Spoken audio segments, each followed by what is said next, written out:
तुमची इच्छा आहे की एक चांगला माणूस तिथं पदावर बसला पाहिजे, जसा देशासाठी एक चांगला माणूस पदावर बसला पाहिजे, तसा या जिल्ह्याच्या विकासासाठी एक चांगला माणूस जिल्ह्याचा कारभारी झाला पाहिजे, त्याचा विचार हे राजकीय पक्ष करणार आहेत की नाही. आणि आता काय सुरू आहे, जे सोडून गेले त्यांना जे थांबले ते गद्दार म्हणतात. आम्ही निष्ठावान आणि हे गद्दार. अरे बाबांनो, तुम्ही ज्यांना गद्दार म्हणता त्याच निष्क्रिय माणसाला तुम्ही 30-30 वर्ष तिकीट दिली, त्याचा तुम्ही हिशोब देणार आहात का?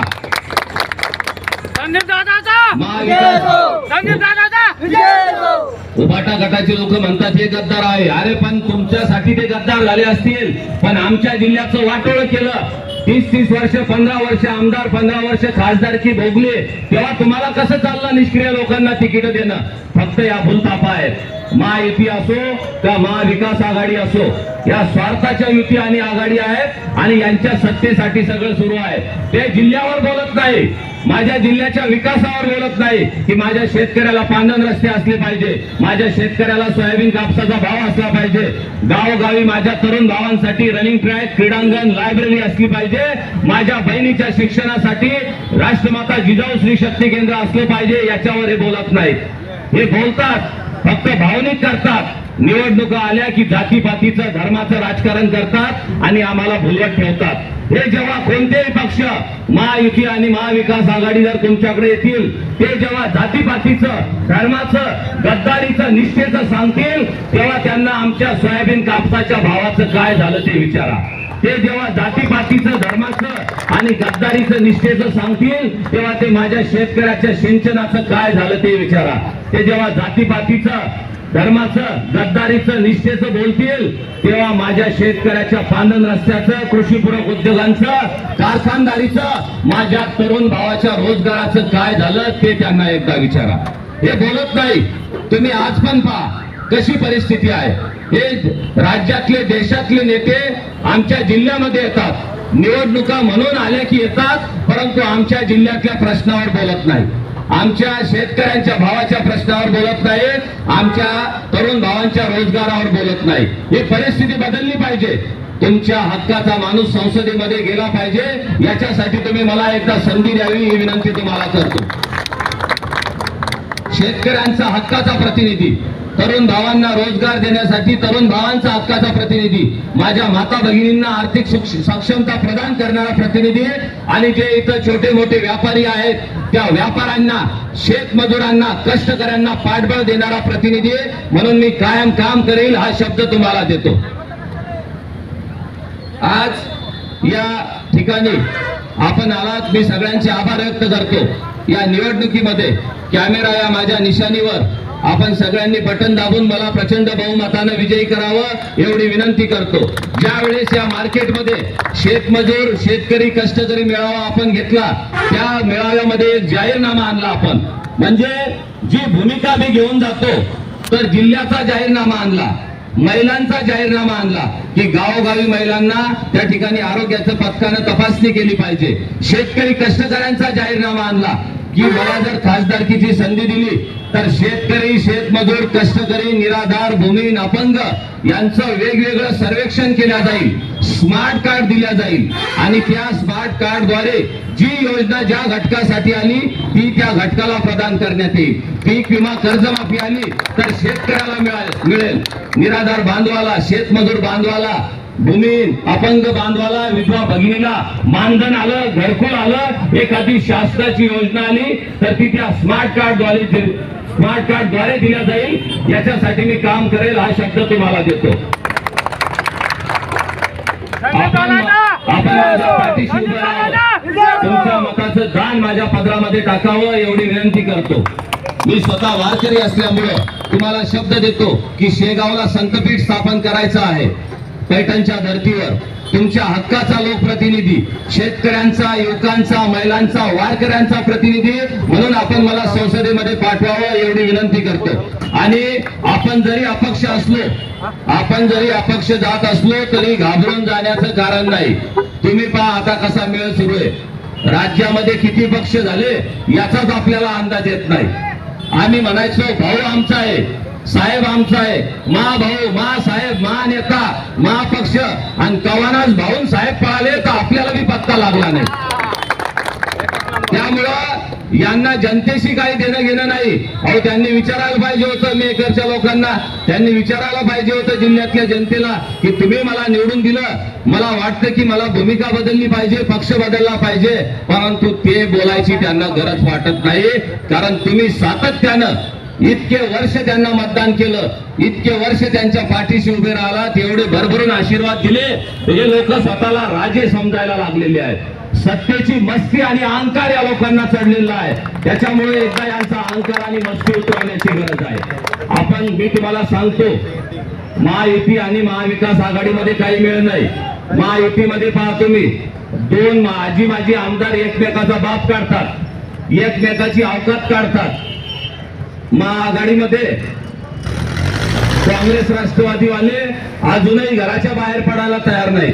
आणि एवढं सगळं चालू असताना 2000 पैकी 1700 बूथवर आपण बूथ बांधणी केलेली आहे. 1700 बूथवर आपले बूथ एजंट आणि बूथ कमिटी आहेत. म्हणजे एका राष्ट्रीय पक्षा एवढा, राजकीय पक्षा एवढा आपण काम केलेलं आहे. निवडणुका ताकदीनं लढा, ग्रामपंचायती सारख्या निवडणुका लढा. येणाऱ्या काळामध्ये वन बुलढाणा मिशनच्या माध्यमातून या जिल्ह्याचा आवाज दिल्लीच्या तख्तावर बुलंद करायचा आहे. तो शब्द मी तुम्हाला डोंगरगावच्या सभेमध्ये देतो. आणि काल परवा आता मी विकासाची भूमिका घेऊन जायला लागल्यामुळं आरोग्य, सिंचन, शेती, रोजगार हे विषय बोलायला लागल्यामुळं इथल्या आमदार आणि खासदारांना खटकायला लागलं. माग खासदाराचा मी करता एक बगल बच्चा आहे, तो म्हणे संदीप शेळकेना ज्यानं एक निवडणूक लढली नाही त्यानं आम्हाला शहाणपणा शिकू नये. म्हटलं काय तुमच्या नावावर केलेला आहे का बुलढाणा जिल्ह्याचा 7-12? अरे आमच्या माय बापानं तुम्हाला प्रश्न विचारले नाही, कोण मतदान दिलं तुम्हाला आपला माणूस म्हणून, आपला भाऊ म्हणून, आपला साहेब म्हणून, पण आमचे तरुण पोरं तुम्हाला प्रश्न विचारल्याशिवाय आमच्या रोजगाराचं काय झालं? माझा मायबाप शेतीत राबतो, कापूस सोयाबीन पिकवतो, तरी त्याच्या हातात फुटक्या कवड्या मिळत नाही. त्याच्या सोयाबीन कापसाच्या भावाचं काय झालं हे तरुण पोरं प्रश्न विचारणार आहे. तुम्ही कोण रोखणार आम्हाला? तुम्ही काय आम्हाला धमक्या देता? ते जळगाव जामोदचे आमदार संजय कुटे बोलले म्हणे एक माणूस आहे म्हणे आता बँकेवाला, गावोगावी जातो, सभा घेतो, गाड्या घेऊन येतो, 400 पोरं गाडीतून उतरतात. हे झालं म्हणे इलेक्शन की याच्या बँकेचा हिशोब करायचा आहे आणि त्याचा हिशोब खासदार साहेब घेतील. अरे म्हटलं तुम्ही काय माझा हिशोब घेता? मग खासदार मी त्याच्या बँकेचे पैसे वापरतात का? त्याच क्या आम्हाला एकदा सांगा. अरे संजय कुटे एका शिक्षकाचा मुलगा आहे, मी एका शिक्षकाचा मुलगा आहे. मी 22 वर्ष व्यापारातून पैसा कमवला, तो राजकारणात वापरतो. संजय कुटेनं खासदार जाधवांनी कोणती अशी शेती केली की एवढा पैसा राजकारणात वापरतात? खोट्या गप्पा करायच्या, चुकीचं वागायचं आणि तरुण पोरांनी पुढे नाही आलं पाहिजे याच्यासाठी मला बँकेची धमकी दिली. कुठे साहेब तुम्ही तुमचं घर आणि तुमचं दुकानच सांभाळा. अहो याचे संघवाले आणि भाजपवाले म्हणत होते की हे तिकीट आम्हाला सुटलं पाहिजे, भाजपला ही जागा सुटली पाहिजे. पण कुठेंनीच 2-3 कार्यक्रमामध्ये सांगितलं की हे तिकीट भाजपला सुटत होतं, पण मीच प्रयत्न केले आणि खासदार जाधवांना हे तिकीट मिळवून दिलं. याचा अर्थ काय? नवरा मेला तर चालतो पण सवत रणकी झाली पाहिजे अशा कुठेचं काम. म्हणजे पक्षातलं आणि या जिल्ह्यातलं कोणी मोठं होऊ नये या लोकांची भूमिका आहे. प्रस्थापित लोकांच्या विरुद्ध तुम्हाला ताकदीनं उतरावं लागणार आहे. पक्षाचा विचार करू नका, नेत्याचा भाऊसाहेबाचा विचार करू नका. आता जर ही परिस्थिती तुम्ही माझ्या पाठीशी ठामपणे उभे नाही राहिलात तर येणाऱ्या काळामध्ये कोणताच तरुण ही हिंमत करणार नाही. कारण एवढ्या मोठ्या धनशक्ती विरुद्ध लढायचं, एवढ्या मोठ्या सत्तेविरुद्ध लढायचं तर तुमच्या सगळ्यांचं पाठबळ लागतं आणि ते जर तुम्ही पाठबळ दिलं नाही तर येणारा काळ आमचा तसाच जाईल. 50 वर्ष जसे आमचे मागे गेले तसे आम्ही म्हणत राहू की हा काळ आमचा तसाच वाया गेला. कोणीच पोरं हिंमत नाही करणार. तरुण पोरांनी ही चळवळ खांद्यावर घेतली पाहिजे आणि हा आवाज दिल्लीच्या तख्तावर बुलंद केला पाहिजे. आणि आताचं जे राजकारण सुरू आहे जिल्ह्यामधलं, दबावाचं आहे, दादागिरीचं आहे, ते राजकारण आपल्याला मोडीत काढायचं आहे. एक काळ होता की या राज्यामध्ये विकासाचं आणि विचाराचं राजकारण होतं. दिवंगत बाळासाहेब ठाकरे, श्रद्धेय गोपीनाथजी मुंडे साहेब, R.R. पाटील साहेब, विलासराव देशमुख साहेब यांनी विकासाचं विचाराचं राजकारण केलं. आमच्या जिल्ह्यामध्ये सुद्धा भाई KR पाटील आमदार होते जळगावचे, भास्कररावजी शिंगणे साहेब होते सहकार महर्षी, कृषी मंत्री दिवंगत भाऊसाहेबजी फुंडकर होते, माझे आजोबा उत्तमराव पाटील स्वातंत्र्य सेनानी होते. यांनी विकासाचं आणि विचाराचं राजकारण केलं. पण आता फक्त सत्तेचं आणि पैशाचं राजकारण सुरू आहे. आता फक्त ठेकेदारांना मोठं करण्याचं राजकारण सुरू आहे. त्यामुळे येणाऱ्या काळामध्ये हा जिल्हा विकासामध्ये एक नंबर असला पाहिजे. विकासाचं विचाराचं राजकारण झालं पाहिजे. याच्यासाठी तुम्ही माझ्या पाठीशी उभं राहावं, मला बळ द्यावं एवढी विनंती करतो. आणि ताकदीनं काम करा, ताकदीनं आपले बूथ सांभाळा आणि हा विजय आपल्याला निश्चित करायचा आहे. आपण सगळ्यांनी कॅमेरा या निशाणी समोरचं बटन दाबून मला प्रचंड बहुमतानं विजयी करावं एवढी विनंती करतो. थांबतो. धन्यवाद. जय हिंद, जय महाराष्ट्र.